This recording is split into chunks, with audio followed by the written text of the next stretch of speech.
Hello, hello, and welcome to Recollections Recapped with Mo. I'm Mo, and today I'm going to be talking a little bit about meeting the Queen. This crazy little story that Harry and Meghan have dreamed up about how they met the Queen. Well, okay, I'm assuming they haven't actually just made it up, but it doesn't make a lot of sense. The story kind of shifts from here and there, the facts are a little wonky, and just the general behavior of the situation is kind of strange.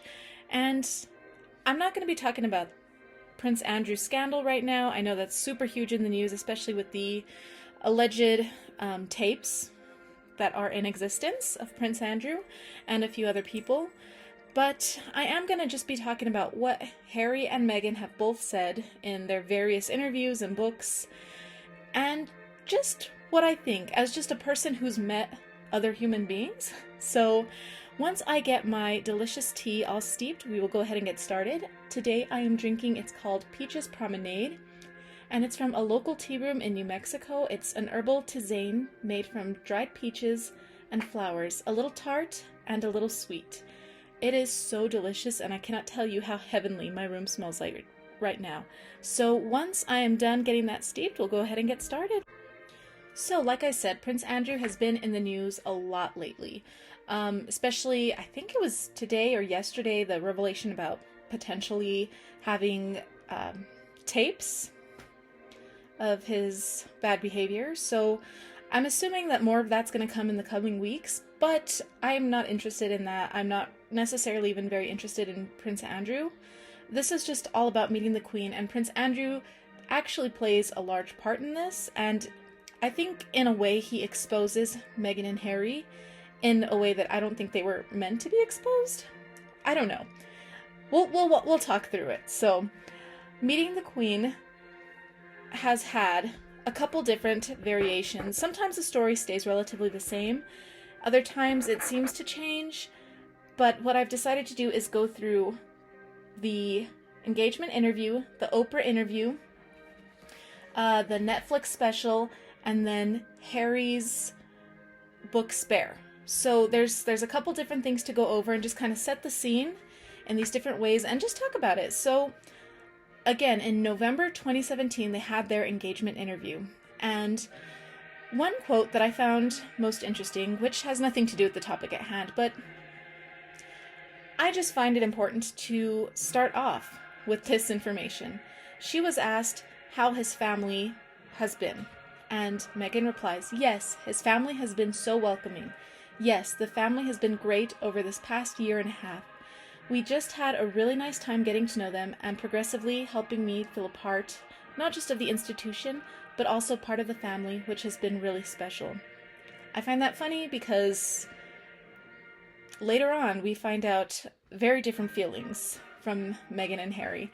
So I just wanted to start that off. I know in the Netflix special she claims that this was all orchestrated and whatever, but I don't know. I'm going to take her at her word because, we should believe people when they say things, right? Just incredible.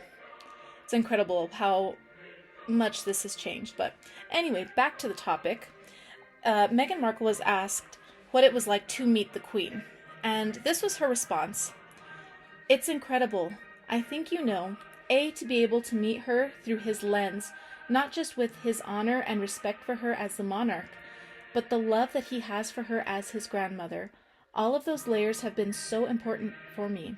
So when I met her, I had such a deep understanding and, of course, incredible respect for being able to have that time with her.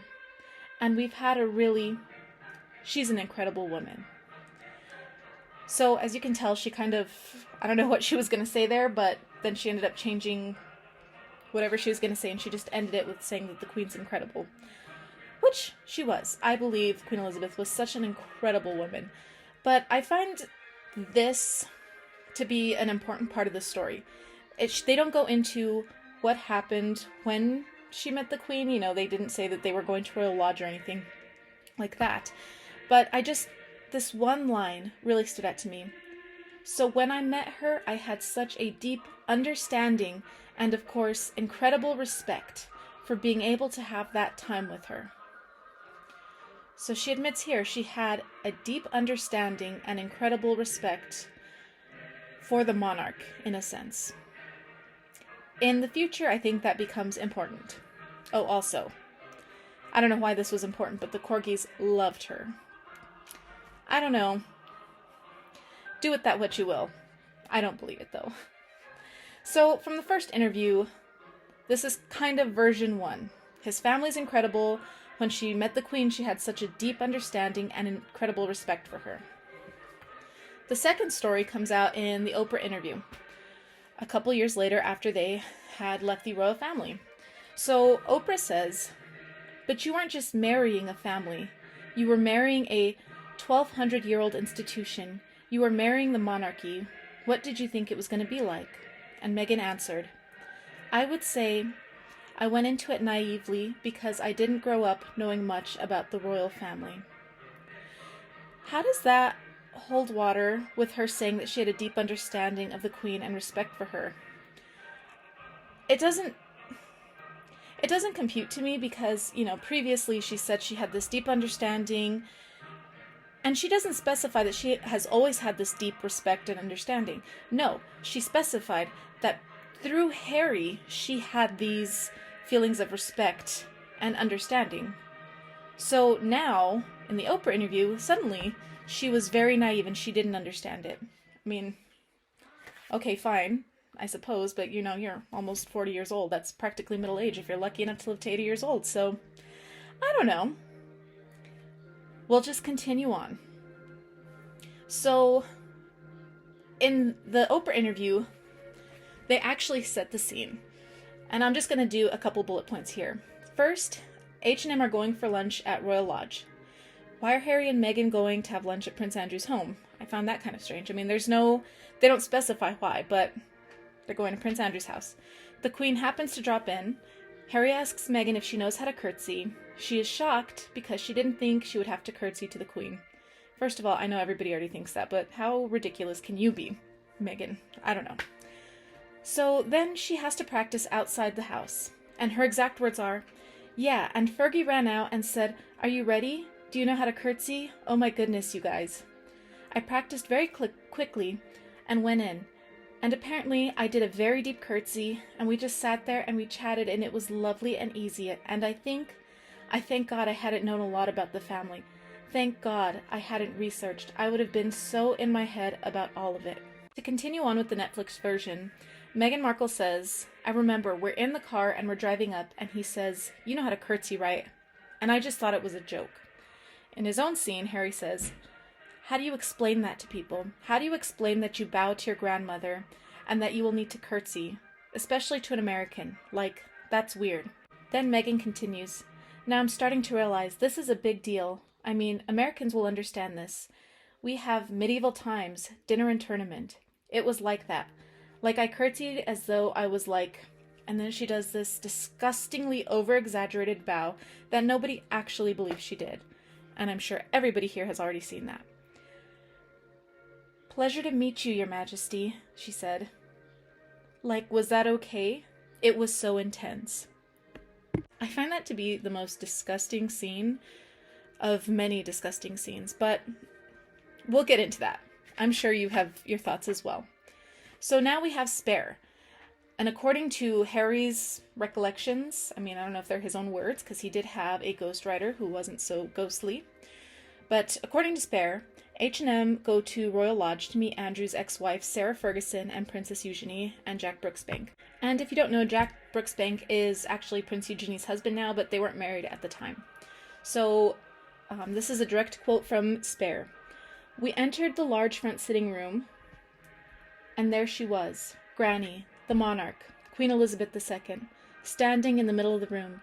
She turned slightly. Meg went straight to her and dropped a deep, flawless curtsy. 'Your Majesty, pleasure to meet you.'" After that quote, he goes on to say something stupid about Eugenie and Jack having manners. I mean, he goes into this long spiel about how they pretended like they didn't even know her really.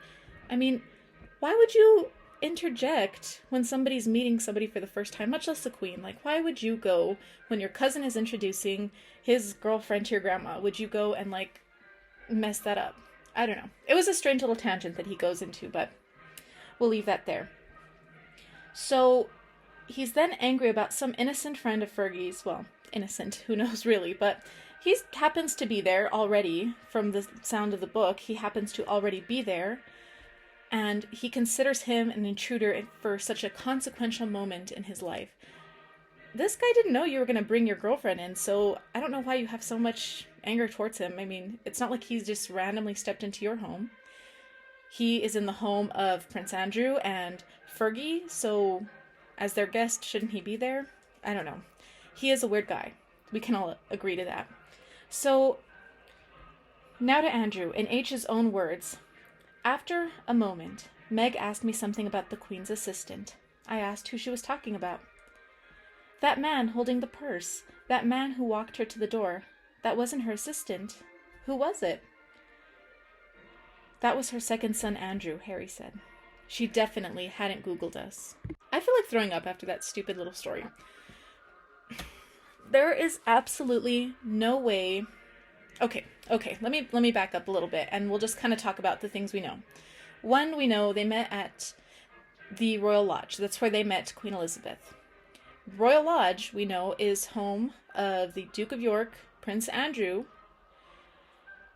Apparently, Eugenie and Beatrice spend a lot of time there still. Fergie lives with him. We've all known that for years.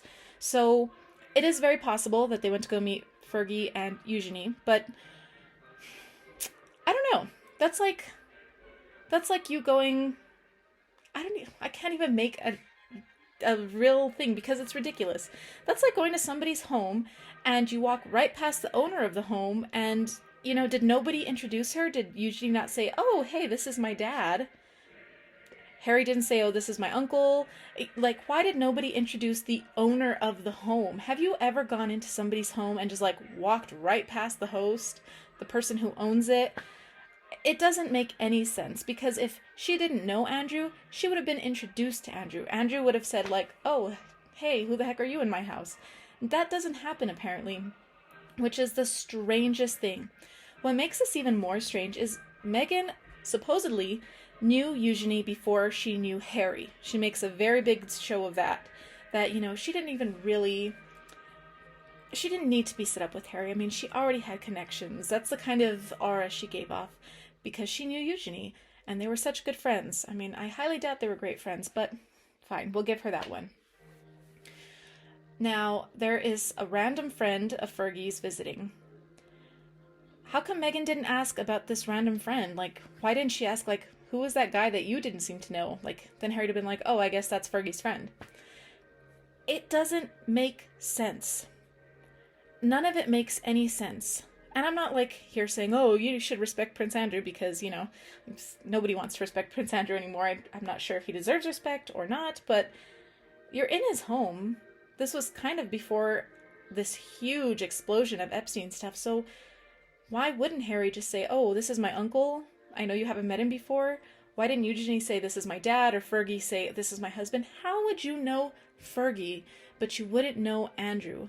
It doesn't make sense. How was Fergie famous in the wider world without Andrew? She was not.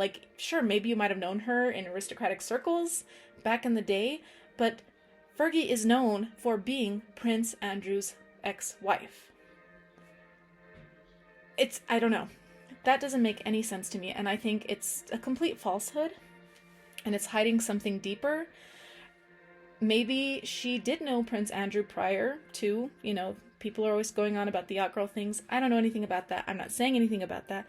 But, maybe there's a possibility that she knew that beforehand and she wanted to pretend like she didn't know him, but it doesn't make any sense. I would never presume to go into somebody's home and not know whose home I'm walking into. I wouldn't just walk into somebody's house and go visit with the person I'm going to go visit with without knowing, hey, whose house is this? If this isn't your house, whose house is it? There's no way on God's green earth she didn't know that Prince Andrew didn't exist. That's just an impossibility. Because in all their months of dating, it never came up how many aunts he had, how many uncles he had. I mean, it's beyond imagining. Who did she think gave life to Princess Eugenie? Who did she think Eugenie's parents were? I don't know. I don't know about you, but I've had a lot of friends in my life, and maybe I haven't met their parents, but I've seen pictures of my friends' parents. I've heard them on the phone when they call and talk to them. Do you know what I mean? Like, even if I've never met them, I know of their existence, and if I were to go somewhere with my friend, I would recognize, oh, those are their parents.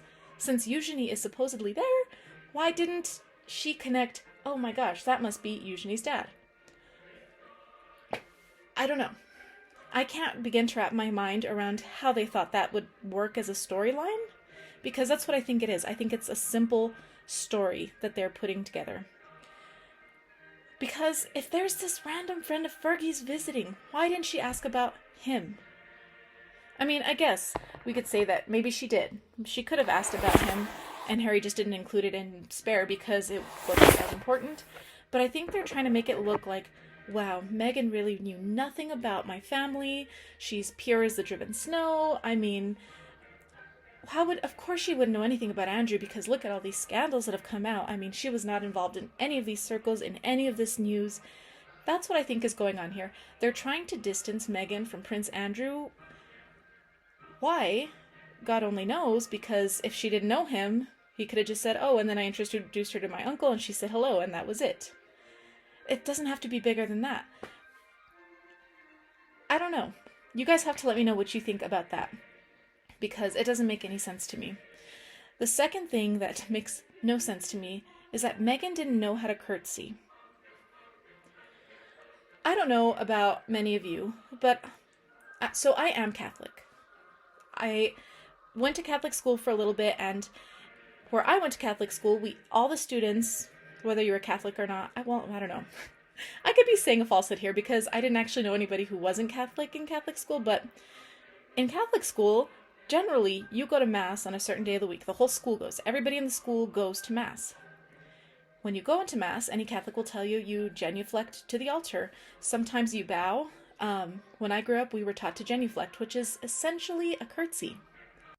Now, didn't Meghan Markle go to a private Catholic school? I mean, I could be wrong. I mean, this doesn't sound like a super gung-ho Catholic school. It sounds like it's Catholic in name only. So there is a possibility she never did have to go to Mass, but if you went to Catholic school, you probably had some Catholic friends. You had to have gone to Mass at least once in your tenure at a Catholic school. You would have been taught to genuflect just out of respect. You wouldn't have been encouraged to take communion or anything like that, but when you go into somebody's house of worship, it is only polite to follow their traditions, their mannerisms, It's not that hard. So how could Meghan Markle not know how to curtsy? And I know there's a clip where she curtsies in Suits or whatever it is. I've never watched Suits, so I don't know. But for me, on the most basic level, she would know how to curtsy. It's just an attention thing, because even watching movies, you can watch so many movies where people curtsy. In churches, they curtsy to royalty. There's just no way that she didn't know how to curtsy, like that she was so clueless. I don't know why they're trying to make it seem like it was such a huge thing that she didn't know how to curtsy, and she saw it once, and then she did the most beautiful, perfect curtsy, flawless, stunning. So, do you know how many people could curtsy like that? I mean, all you have to do is, curtsy. I don't know what the problem is there. I mean, I am not the most in shape person, but I can curtsy pretty low. And when I say I'm not the most in shape person, I really mean it. I'm not like one of those who's like, oh, I'm not in shape, but I run 5Ks. No. I run 30 seconds and I'm done. I can't do anymore. So it's not like you have to be a super in shape, a super fit person to curtsy. All you have to do is put one leg behind the other and drop in deference. It's not that big of a deal. So why do they make it such a big deal? She acts like this is the most groundbreaking work in history, is her standing outside with Fergie, Lord, of all people, Fergie, teaching her how to curtsy. And then she nailed it on the first go. Any Catholic kid could do the same. I don't know. I get so frustrated with that point because it's the most simple thing in the world. Now, if there was no connection to Meghan and Catholics in general, I'd be like, oh, okay, fine, maybe she never had to. But she went to a Catholic high school. Again, I don't know. I could be wrong. Maybe they didn't go to church. I mean, it is California. They seem to be pretty progressive in some of the things she said about that school. So I don't know.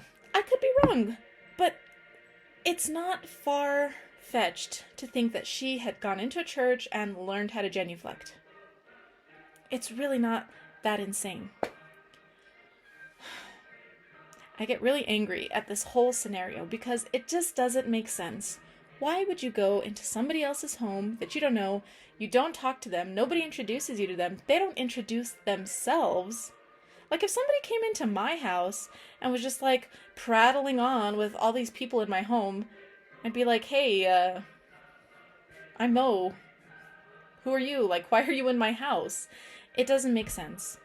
And I think it is nothing more than a way to kind of get ahead of the game. Like, oh, Meghan didn't really know Andrew at all. She never met him. She had no idea who he was.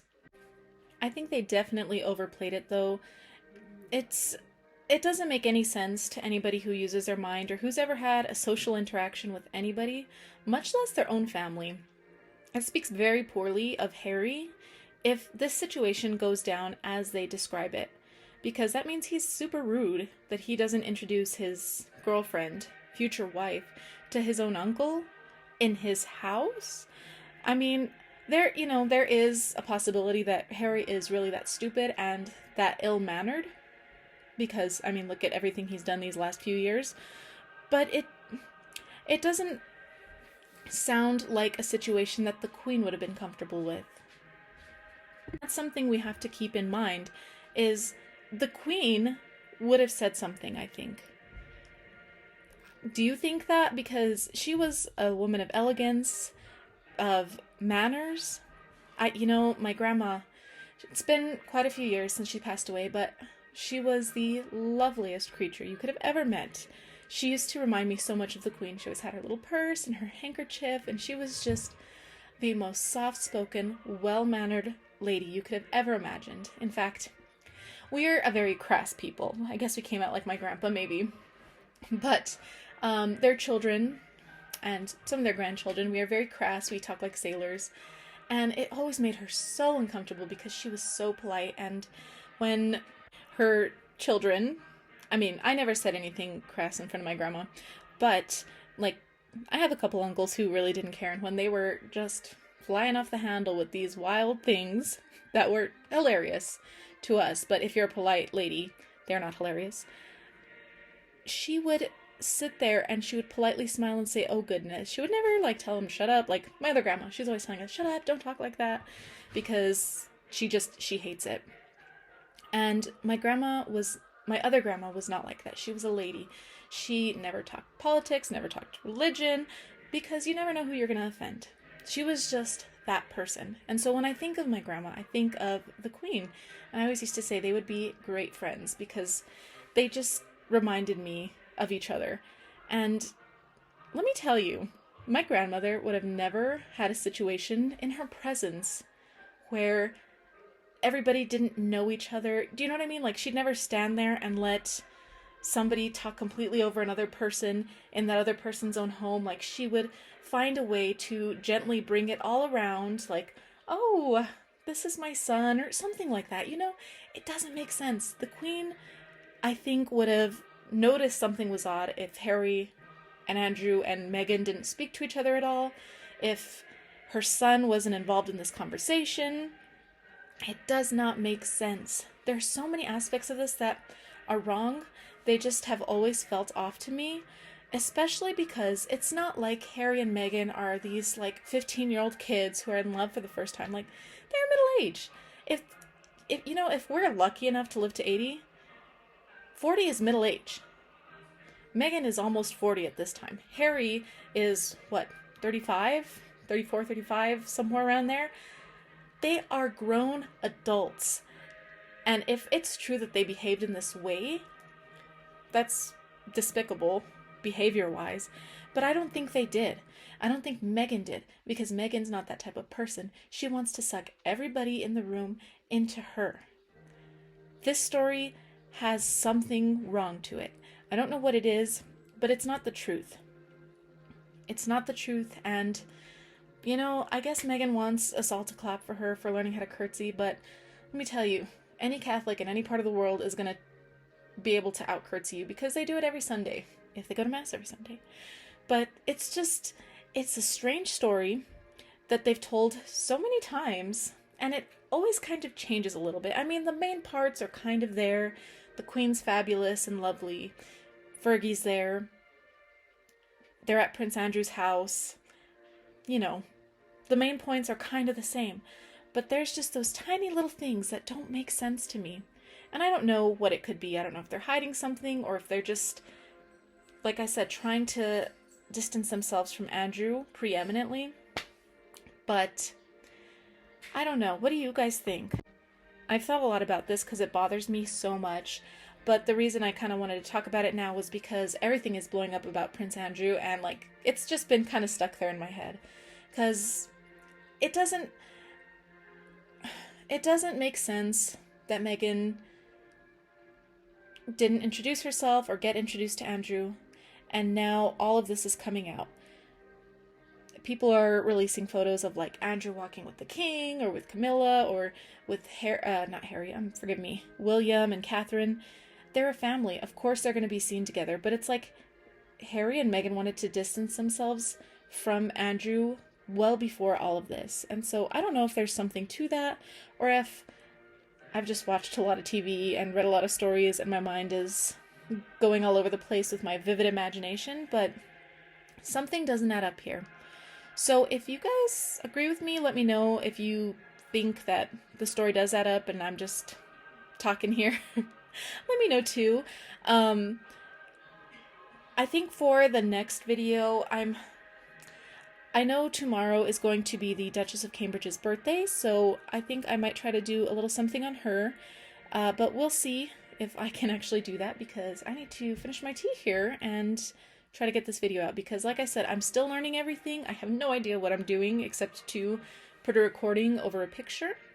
So with that being said, if you could like, subscribe, share, whatever it is that YouTubers ask you to do, because I can't remember off the top of my head, go ahead and do that for me if you would be so lovely to do so. And just remember that everything I'm talking about here is my own opinion.